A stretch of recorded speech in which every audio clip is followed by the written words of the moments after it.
Khop kun krap. Good afternoon, everyone. Thank you for having me. I already noticed that I made one mistake on my slide. It says Hong Kong Hospital Authority. I have been on a long trip. I started in Ireland on the 18th of October, and this is country number 7. So I go home on Saturday after a very long and successful and very interesting trip. And I'm very pleased to be back here in Thailand. I was at your conference last year, and I'm honored to be invited to come back a second time. So I will be presenting on emergency preparedness, and specifically related to the roles and responsibilities for biomedical engineering. And I have quite a bit of experience with the biomedical engineering profession. I started at Eckery Institute when many of you probably were not born in 1984, and have been working in various biomedical engineering roles over that time. And one of the responsibilities I had actually outside of Eckery is I was the president of the American College of Clinical Engineering, which is the professional society for biomedical and clinical engineers. Well, this is an overview of what I will be covering. First off, I will describe a little bit about Eckery Institute and how we support hospitals in everything from emergency preparedness, planning, to support of medical technology acquisition and doing investigations of safety problems with devices and other safety issues in hospitals. And then I'll set the framework for what we're going to be talking about today in this presentation, and that will start from the top, and that is biomedical engineering needs to have a good understanding of the hospital's perspective from an emergency planning and preparedness point of view. And then I will dive into the details about what the role of biomedical engineering should be, specifically in the health technology management emergency plan for the hospital. And I'll give several different scenarios as the examples of my presentation today. First off, as a matter of background on Eckery, we're a nonprofit organization, and we call ourselves a healthcare research organization. We've been around for almost 50 years, and the overall goal is to enable healthcare organizations to improve patient care. And we've done this by dedicating ourselves to bringing the discipline of scientific research to discover which approaches are best. So it could be the best approach to deploying a technology or the best approach to building a new hospital, particularly related to the technology, or in bringing on a brand new service line for a healthcare facility. This gentleman, his name is Joel Noble. He is the founder of Eckery, and he sadly passed away 3 years ago, a little over 3 years ago. And he's a doctor, or he was a doctor, and in his early practice, he had become frustrated with the performance of medical devices in his care. And one of the things that he also became frustrated with was the chaotic scene of a code or a cardiac arrest, and he ended up designing the product that he's leaning against here. It's called the Max Cart, and the Max Cart is basically a table that you put the patient on when the patient is in a cardiac arrest, and the cart is designed to be very organized so that every medication and every piece of equipment and every supply item that you need during the code is in the right place, so that you do not waste any seconds in getting at that equipment or those medications in order to treat the patient. And this became quite famous. It was actually on Air Force One, which is the plane that the president flies, and that was used as just an emergency technology in case the president ever had a problem. And this device has evolved into what you see in pretty much every hospital around the world, and that's the crash cart. So in the United States or in Thailand or wherever, you will see something called a crash cart, where they will bring that to the code and will have all the medications and supplies for the patient. It's not set up now as a table like Dr. Noble did this device, but in principle it's the same design. After Dr. Noble completed the design of this technology, he decided to get away from medical device development and moved into the evaluation of medical devices. And the process that he went through to identify all of the components of the Max cart were used in the evaluation program that we have been running for 50 years. So ECRI, as a foundational part of our services, helps hospitals decide which brands to buy for medical equipment. And that work is done mainly in our main campus in Pennsylvania, which is where I'm from. And this is a beautiful 12-acre property that has laboratories where we will test medical devices, and we compare the different brands that are on the market and then write reports about our comparisons, and we give a thumbs up or a thumbs down rating of the medical devices that we are reviewing. And hospitals all around the world use that information to help decide what to buy. So the scope of discussion today is I'm going to talk particularly from the American perspective about some of the kinds of disasters that my colleagues in the US hospitals have to deal with and how they plan for that. So things like hurricanes, as we call them in the United States, mass casualties from like an explosion, or more commonly a multi-car accident, which brings a lot of patients into the hospital at the same time. Various infectious diseases, and I'll actually focus on a couple of examples of that. And one of them relates to the challenge of contaminating medical devices or decontaminating medical devices and preventing them from infecting many patients.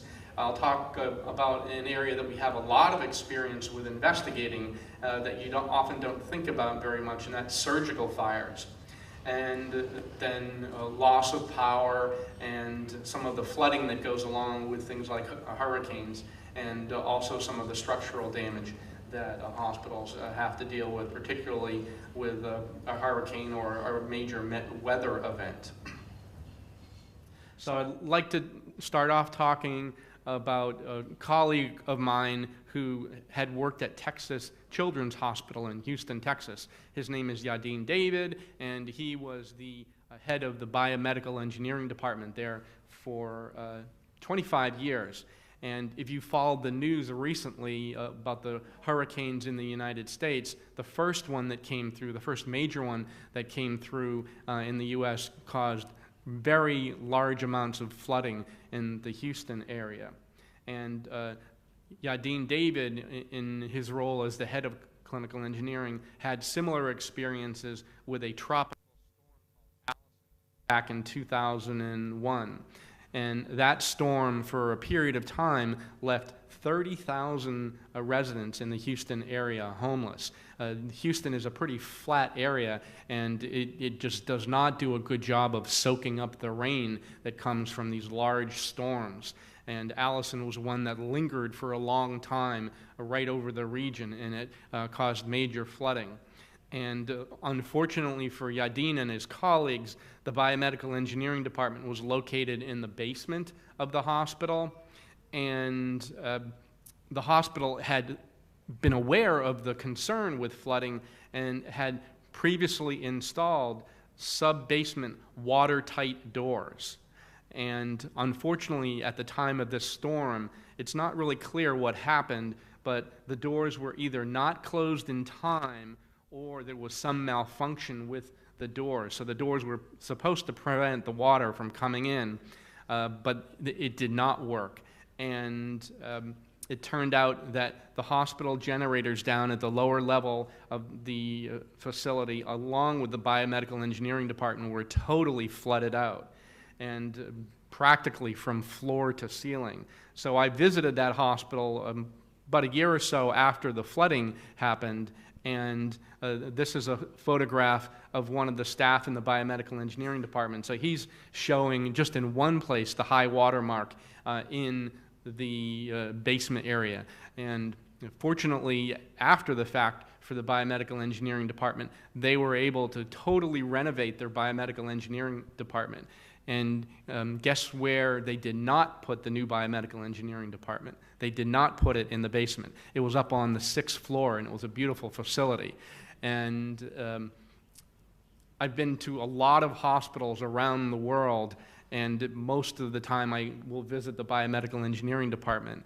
And it's probably about 90% or 95% of the time you'll find the biomed department will be in the basement. So this is a good example for why that should not be the case, because there's a lot of critical functionality in the biomedical engineering department that can get flooded out when a bad storm comes through, if you're in that part of the region that has problems with flooding. So I think from a biomedical engineering perspective, a good place to start is to have a very good and thorough understanding of the hospital's overall disaster preparedness program. And I didn't get to understand a whole lot of the previous presentation by, let's see if I get my names right. Yeah, Dr. Yuwanosh. Did I pronounce the name right? But she had a nice overview of the responsibilities of a hospital's emergency preparedness plan. And this comes right out of the Joint Commission International on this slide. And it says that the hospital develops, maintains, and tests, I should have underscored tests, an emergency management program to respond to emergencies, epidemics, and natural or other disasters that have the potential of occurring within the community. And you saw some excellent slides in her presentation that showed you a process for how to figure all that out. But I think it's really important to emphasize the fact that the biomedical engineering department really understands that plan very well and participates in it very actively. So the measurable elements of the plan that the hospital must follow if you want to comply with the Joint Commission International, or if you want to have a well-prepared hospital from an emergency point of view, is that you identify major internal and external disasters that pose a major risk of occurring, that you identify the probable impact that it will have on all aspects of care. And that chart that we saw earlier today was an excellent way of doing that. One thing to really emphasize is that when you're looking at the probable impact, you have to consider all aspects of care. So that's underlined for an important reason, because that has to include things like medical technology. So what's going to happen to your medical technology should a major emergency like flooding happen? And next step is the hospital establishes and implements a disaster program that identifies its responses. So how are you going to respond to these disasters? And then I can't overemphasize the point about testing enough, that the entire program needs to be tested annually through drills. And then one of the other really important steps to take is after you do your drilling, your practice about the emergency plan, you get together and you debrief. You discuss with your colleagues what should be improved upon, how did it go, and where did we fall down in our preparations. And in order to be ready for the real disaster, you have to plan for them on a regular basis. So now when you drill into the details, you can take a look at the medical technology part of the disaster plan. And it really starts with the responsibilities of the biomedical engineering department in general, and then you can narrow down to the disaster preparedness part. So in order to have a good disaster preparedness plan, you have to have a good medical technology management plan. And that says that the hospital establishes and implements a program for inspecting, testing, and maintaining medical technology and documenting your results. So if your equipment is not working before the disaster, then it's not going to be of any good for you when the disaster occurs. So keeping the technology up and running is the most important first step. So what are the things that you need to do? What are the measurable elements of that responsibility for biomedical engineering? So you actually have to have a formal technology management program. And one of the key elements of that program is to have an inventory of all medical technology. So there should be a list in the hospital of every medical device that the hospital is using. And that list needs to be accessible by individuals who need to know about that. And the list of your technology needs to consider the emergency management plan. So just as one example, do we have enough ventilators to manage the overflow when a flu epidemic occurs? And in your regular technology management program, the technology needs to be inspected and tested when new, and then according to age, use, and manufacturer's recommendations. So that's all part of making sure that your technology is running well as a first step to be prepared for a disaster. And you have a formalized medical technology management program with preventive maintenance. So you're following recommended practices for preventive maintenance on all the devices in your hospital to keep these devices up and running during regular use, but also to make sure that they're working effectively during disasters or other emergencies that come up. And training of your staff is critical. So the staff needs to be well trained on how to do the preventive maintenance and repair. That's part of the emergency or the technology management program.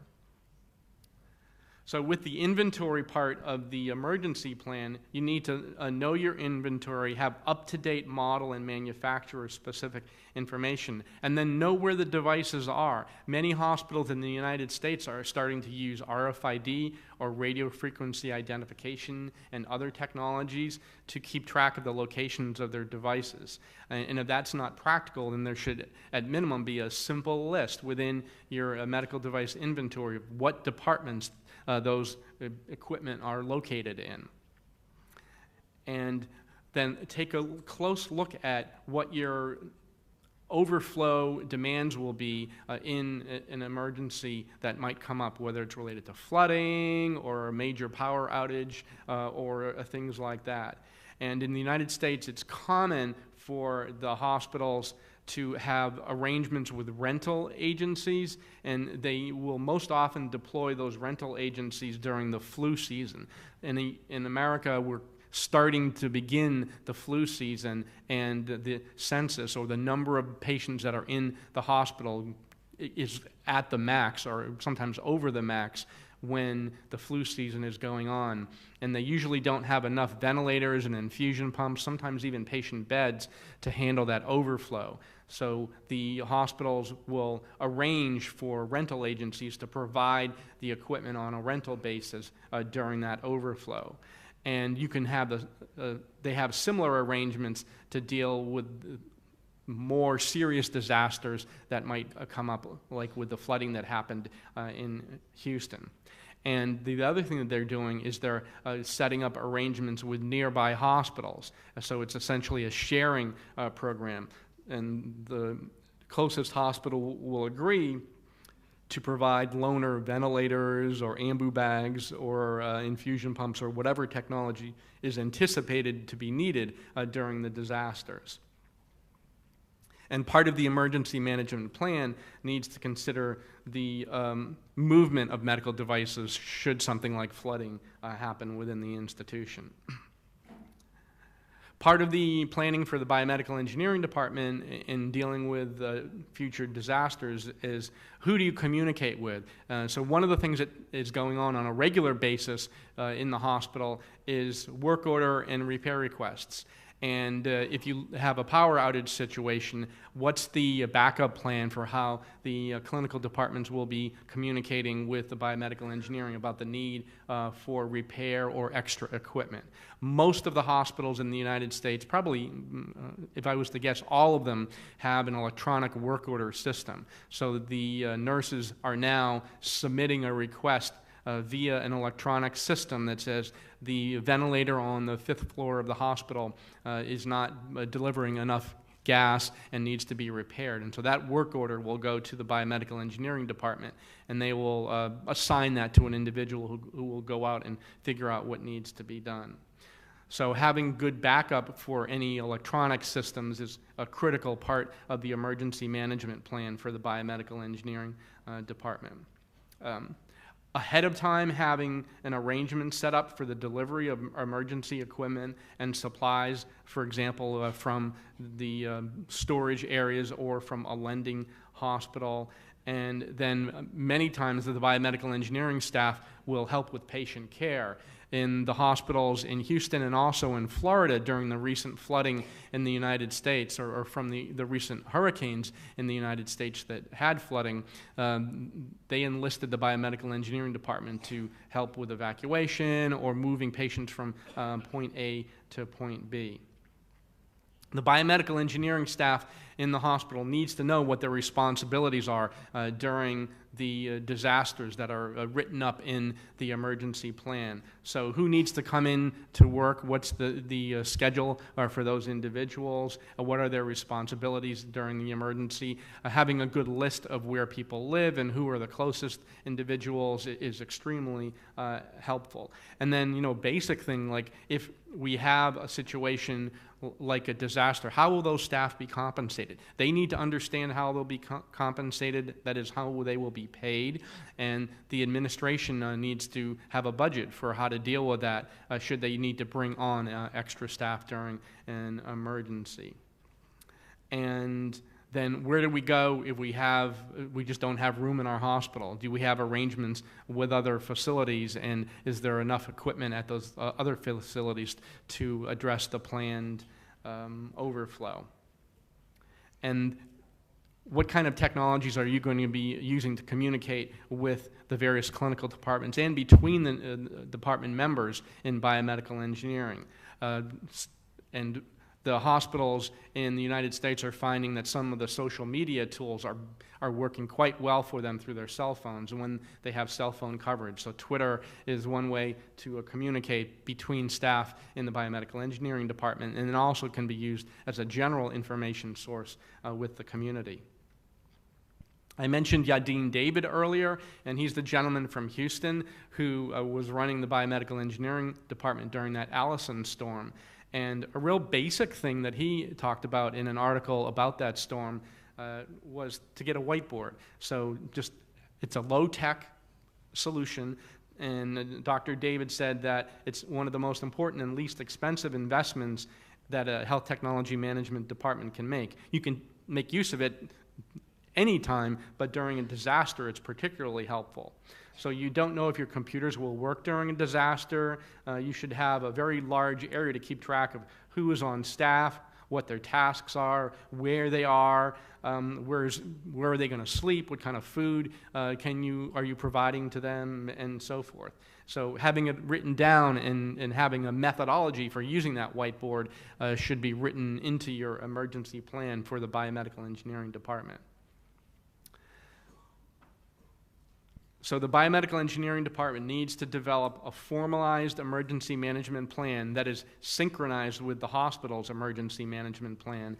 And then that plan, the one for biomedical engineering, needs to be communicated clearly to all these departments. So clinical department directors and managers, general clinical staff, director of plant operations, and so forth. So all of these staff need to have a good understanding of what the role of the biomedical engineering department is during an emergency.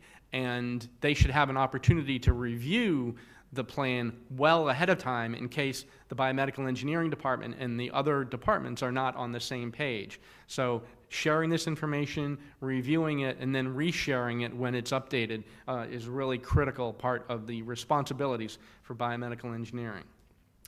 Things to think about from a technology point of view, specifically for the biomedical engineering's role, would be batteries and your own generator in your department.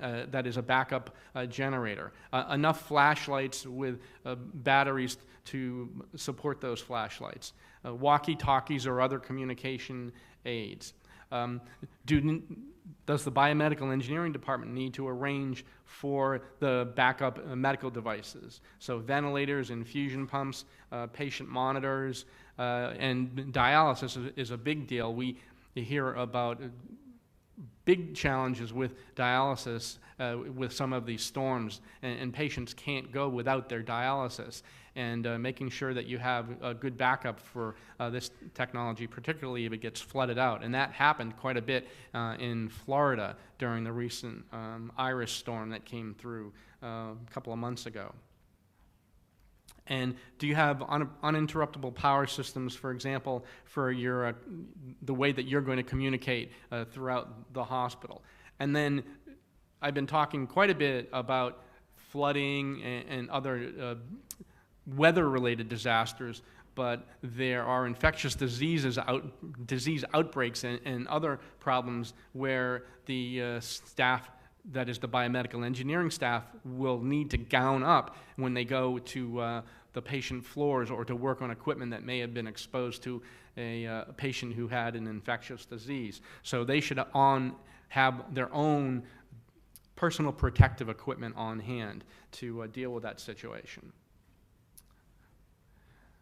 One thing that has come up in the United States is what kind of ventilation equipment should we have on hand, particularly to deal with mass casualty situations. And several years ago, we were asked about automatic gas-powered resuscitators. And these are devices that were being heavily promoted for use in a mass casualty event. And the idea is that a hospital won't have enough ventilators on hand, and the ventilators are pretty expensive. They may not have the budget to buy extra ventilators for a mass event like an influenza pandemic.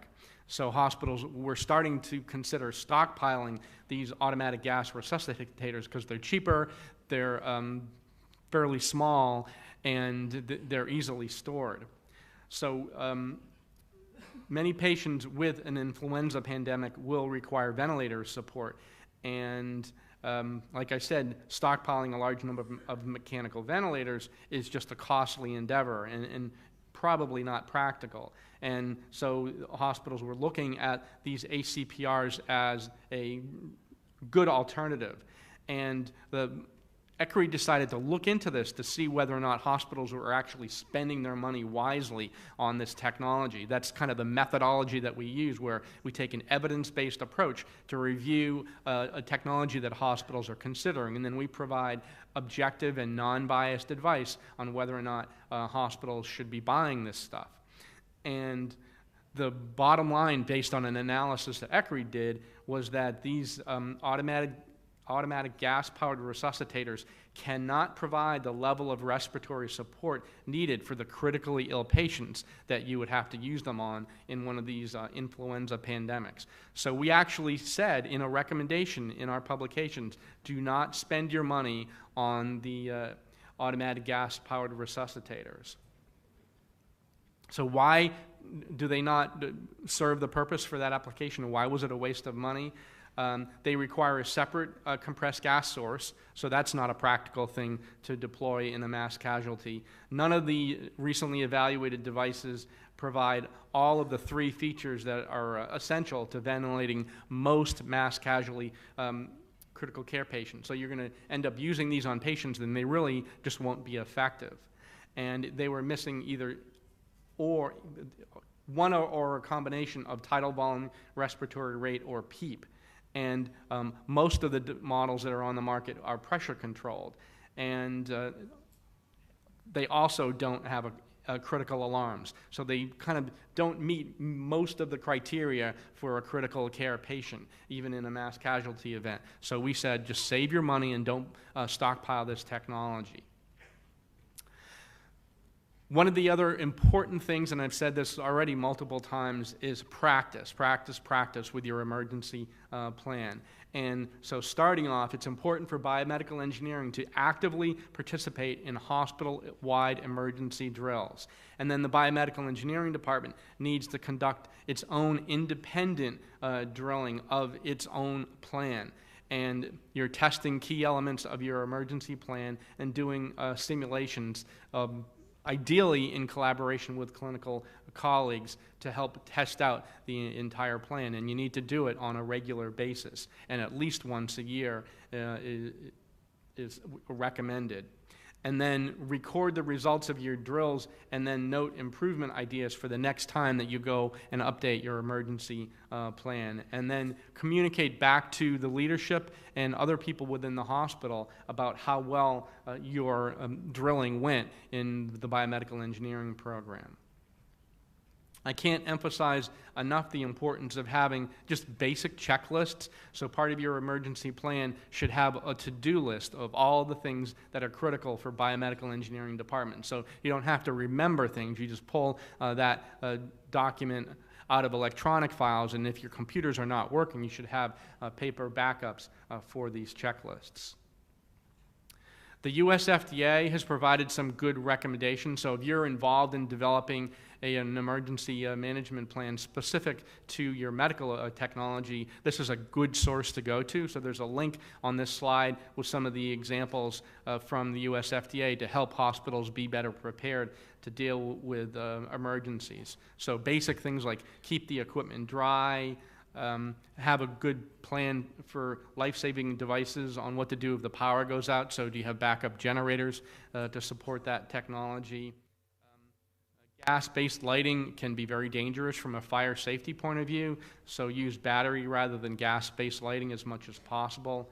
And then keep your equipment up and running so that when you need it during a disaster, it will be ready. And if you have equipment that's in storage, that should not fall off of your regular preventive maintenance cycle. It's very critical for the biomedical engineering department to routinely test and inspect the devices that are set aside for emergencies, in addition to the ones that are being used on a regular basis.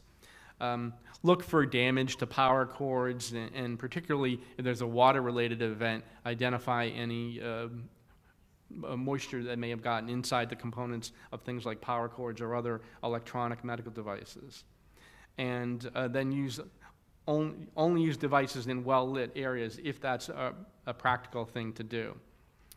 And keeping devices clean can really help prevent infection. And then the hospital will have a storage place for part of its emergency plan, having things like masks and gloves for the exposure event. And if you have devices that will support an exposure event, then those devices should be stored with the rest of the hospital supplies. And having a good backup of cell phones that are working in case the ones that the staff are using aren't working because of a network failure. So maybe the one cell service network has gone down, but if you can have phones on a separate network, that can be helpful. So just some good resources from the US FDA to help deal with some of the emergency plans specific to medical technology. One of the other areas that the hospitals in the U.S. have been concerned with and have been dealing with, fortunately on a fairly small basis, but have dealt with over the past several years, are infectious disease outbreaks like CRE and Ebola. And recently we surveyed, that is, ECRI Institute surveyed some hospitals on their most pressing technology equipment concerns specific to infectious disease outbreaks like the Ebola crisis that happened a few years ago. And this is just an interesting breakdown of what they were concerned about. One was training of staff on how to deal with potentially infected medical devices, and then how to actually go and clean and disinfect that equipment. What's the safe way to dispose of equipment or the personal protective gear that may be exposed to an infected patient. And then a large number of the survey responders were concerned about having enough equipment available to deal with a large outbreak of an infectious disease. So from an infectious disease point of view, what are some of the responsibilities of biomedical engineering department? So within your emergency management plan, and probably generally in your health technology management plan, you should have a disease-dependent device cleaning process. So some diseases, some infectious diseases need to be cleaned in a different way than others. So as part of your written plan, you need to identify how you're going to be cleaning your medical devices, cleaning and disinfecting them. And you can usually get cleaning recommendations from the manufacturers, and ideally you should get it ahead of time. And the best way to do that is whenever you buy a new piece of equipment, get very clear cleaning instructions for them on the range of diseases that the device would be exposed to.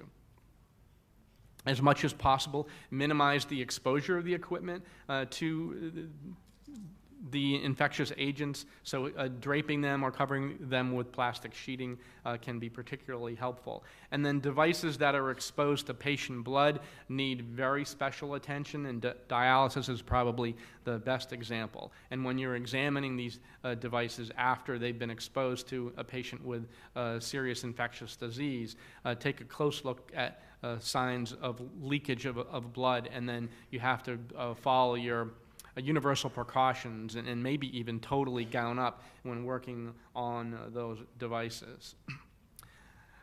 I mentioned the Ebola crisis from a few years ago, and we hosted a webinar at Eckery Institute where we discussed best practices for hospitals to follow in order to be prepared to deal with a crisis like Ebola. And one of the speakers from that webinar was from the University of Nebraska, which hosted some of the patients that had come into the United States who were infected with Ebola. And so this gentleman talked about some of the things that they did to deal with those patients.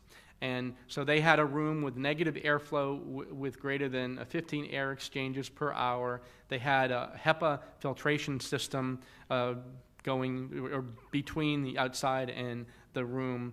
They had secured access to the room where the infected patients were located with a separate staff entrance. They actually had a room that you walked into that was an intermediate room that then allowed you to get into the room with the patient. And the intermediate room was used for a number of things, but one of the things was for donning and doffing, so putting on and taking off the protective gear.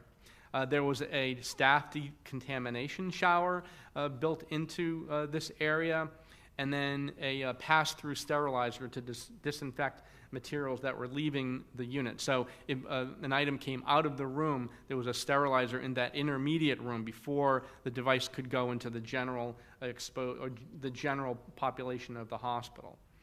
And then they actually had a dunk tank to decontaminate lab specimens that were leaving the unit after they were the testing was complete. The patients who were in the decontamination areas could not have any visitors at all, and that's a very stressful situation for the patient and particularly their family members. And so this hospital set up a way for two-way video communication with the loved one who was in the decontamination area, and that really helped with some of the peace of mind for the family who was worried about their loved one. And there was a laboratory that this decontamination area was particularly close to, and also a HEPA-based patient transport system was allowed to transport the patients from one unit to the other.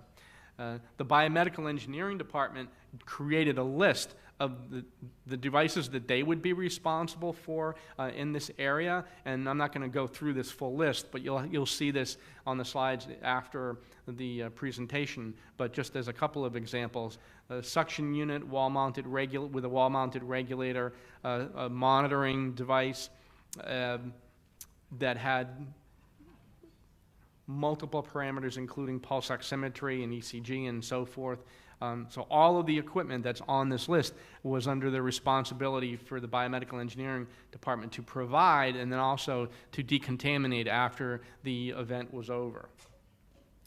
This is the room that was used at the University of Nebraska, and the patients were housed in this basically bubble chamber, and that was something that could be used as necessary to transport the patient from the decontamination area to somewhere else in the hospital as needed. And you can see the access holes for gloves to do basic care of the patient. The hospital did extensive training of the biomedical engineering staff and all of the staff that needed to put on the personal protective gear, and the term donning of PPE, or donning means to put on, so putting on a personal protective equipment, was emphasized heavily. And these people were covered literally from head to toe and used tape to make sure that there was no opportunity for microorganisms to contact skin or exposed area. And so a basic thing like pulling up on the sleeve to tent the sleeve so it doesn't get too tight. If it's too tight, then it is likely to rip, and that would contaminate or make the personal protection less effective. And then there's also a special technique for doffing or removing of the personal protective equipment, and that was part of the very detailed training that the hospital went through. So a couple of more examples, and then I'll wrap up my presentation. But one of them is something that we've had as a #1 technology hazard at Eckery Institute. We publish a list of hazards. It's a list of technology hazards. Every year, we've been doing it now for 11 years, and it's called the Annual List of Top 10 Health Technology Hazards. And back in 2016, the #1 item was inadequate cleaning of flexible endoscopes can spread deadly pathogens.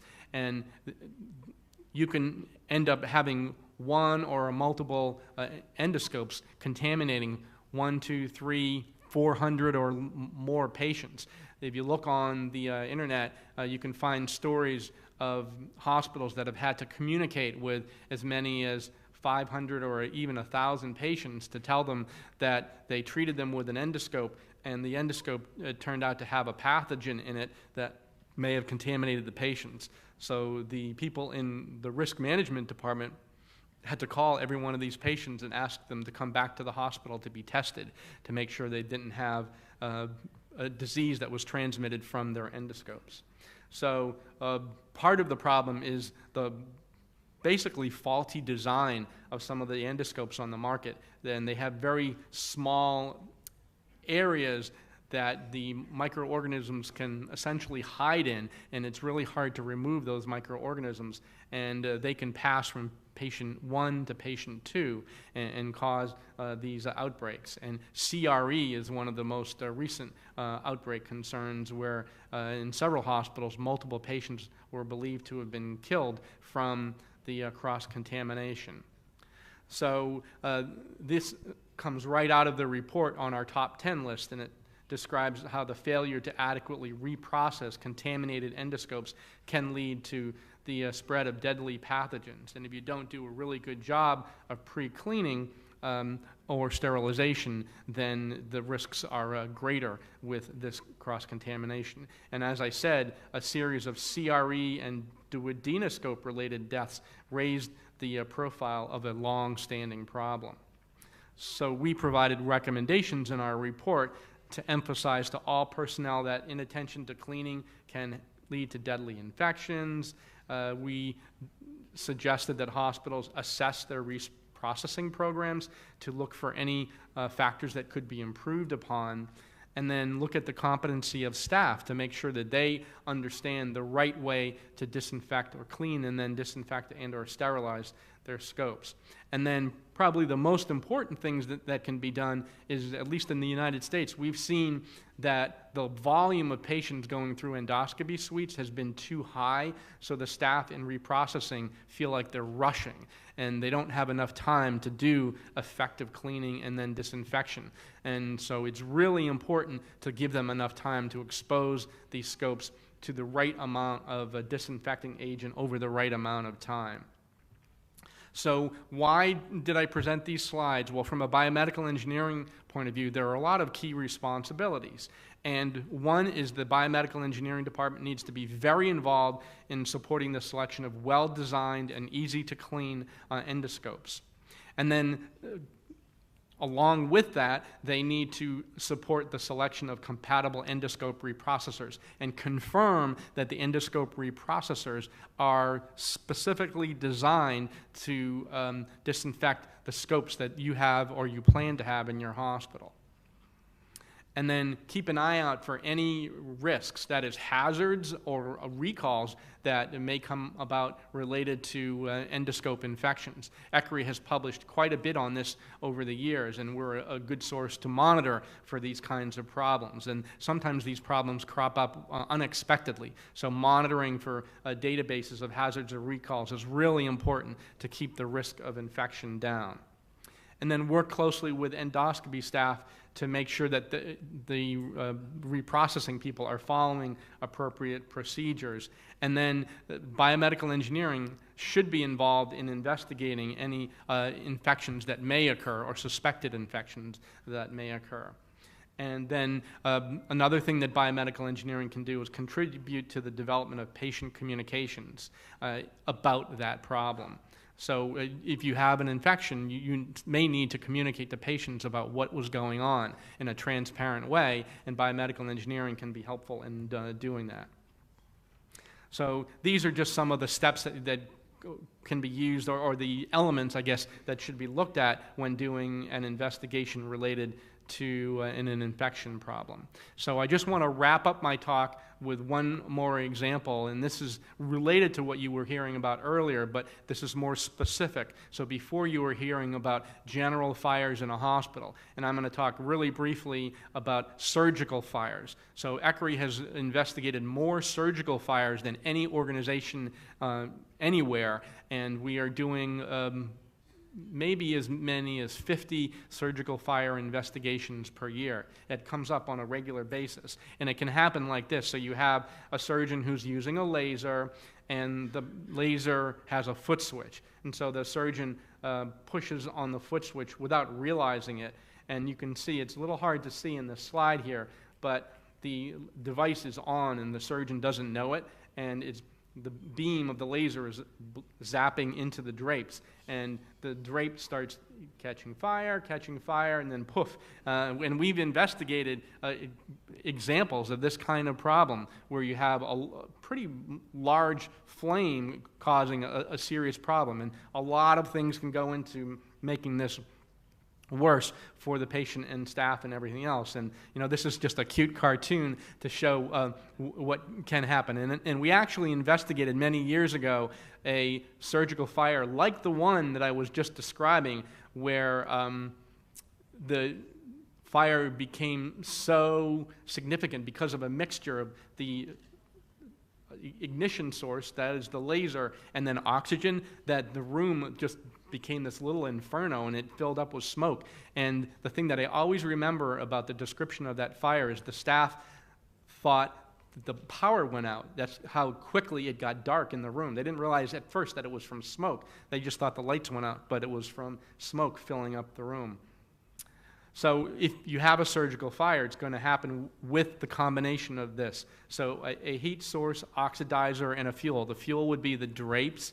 The heat source would be a laser or an electrosurgical device. And then the oxidizer would be oxygen that's pooling, for example, underneath the anesthesia circuit. And ECRI has published a lot of guidelines and recommendations on what to do if you do have a surgical fire. So this is information that you can obtain from ECRI Institute to help train your staff on how to handle a surgical fire should it occur. And it goes on into providing a step-by-step set of detailed instructions on what to do should a surgical fire. And you can see, probably more important than anything else, is communication is essential. So in wrapping up, no matter what you're doing with an emergency planning process, whether it's dealing with surgical fires, flooding, or infectious diseases, it's critical for biomedical engineering to collaborate with their colleagues throughout the hospital. So to be well tuned in to the overall emergency management plan for the hospital and make sure that the biomedical engineering department's emergency plan fits in nicely with the overall emergency plan. And then spend a lot of time carefully thinking how technology can be impacted during an emergency. And then, do your planning well ahead of time.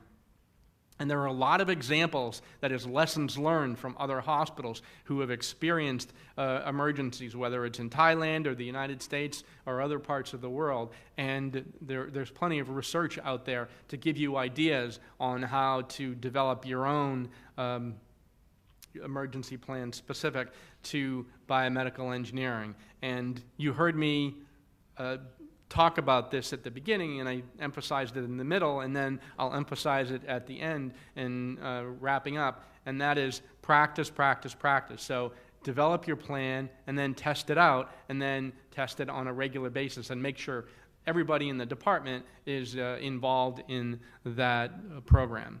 So, ขอบคุณครับ